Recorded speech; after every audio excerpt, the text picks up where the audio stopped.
মাননীয় প্রধানমন্ত্রী, যখনই আপনাদের এখানে কোথাও বাঁধ ভেঙে গেছে, আপনাদের কাছে আপনারা জেনেছেন, আপনি আমার টেলিফোন দেখেন, সাথে সাথে আমার কাছেও একটা মেসেজ আসছে, এসে বলে টেলিফোন দিয়ে বলে যে আপনাকে একটা ভিডিও পাঠানো হয়েছে, আপনি দেখেন। আমি ওই ভিডিও দিয়ে দেখি কোন হাওর অঞ্চলে বাঁধ ভাঙছে, কোথাও মানে ইনস্ট্যান্টলি মাননীয় প্রধানমন্ত্রীর পক্ষ থেকে আমি কৃষি মন্ত্রীর কাছে এটা এসে যায়। তার মানে একটা জিনিস, আবারও কথাটা রিপিট করি, মাননীয় প্রধানমন্ত্রী বিশ্বাস করে, ধারণ করে, লালন করে, এদেশের কৃষকের অর্থনীতি শক্তিশালী করলেই এদেশের অর্থনীতি শক্তিশালী হবে। এটা শক্তিশালী করার জন্য সবকিছু করার জন্য প্রস্তুত আছে।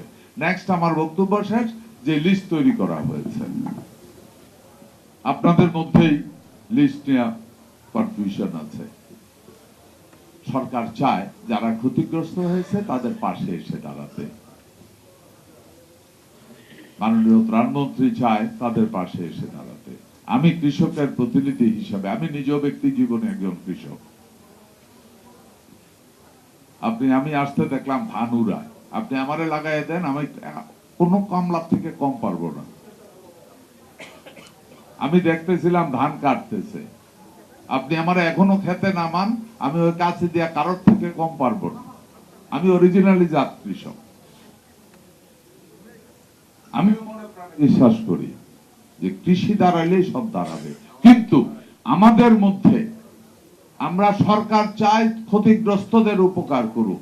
আপনাদের সবার কাছে, জনপ্রতিনিধি থেকে শুরু করে সরকারি কর্মকর্তা পর্যন্ত, সবার কাছে আমার একটাই অনুরোধ থাকবে, রিয়েল ক্ষতিগ্রস্তরা যেন উপকৃত হয়, বাকিটা আর কিছু না বললে। আবারও রিপিট করি একই কথা, রিয়েল ক্ষতিগ্রস্ত যারা, তারাই বেনিফিটেড হবে, অন্য কেউ না। এটাকে ইস্যুর করেন, এবং এটা আপনাদের যারা জনপ্রতিনিধি এবং সরকারি কর্মকর্তা আছেন, এটা আপনাদের পবিত্র দায়িত্ব এবং কর্তব্য। যদি এটা না হয়, এই জন্য আল্লাহর কাছে আপনারা ঠেকা থাকবেন। আর যদি আমাদের হাতে ধরা পড়েন, তাইলে আপনার হিসাবপত্র ভিন্ন রকম হয়ে যাবে।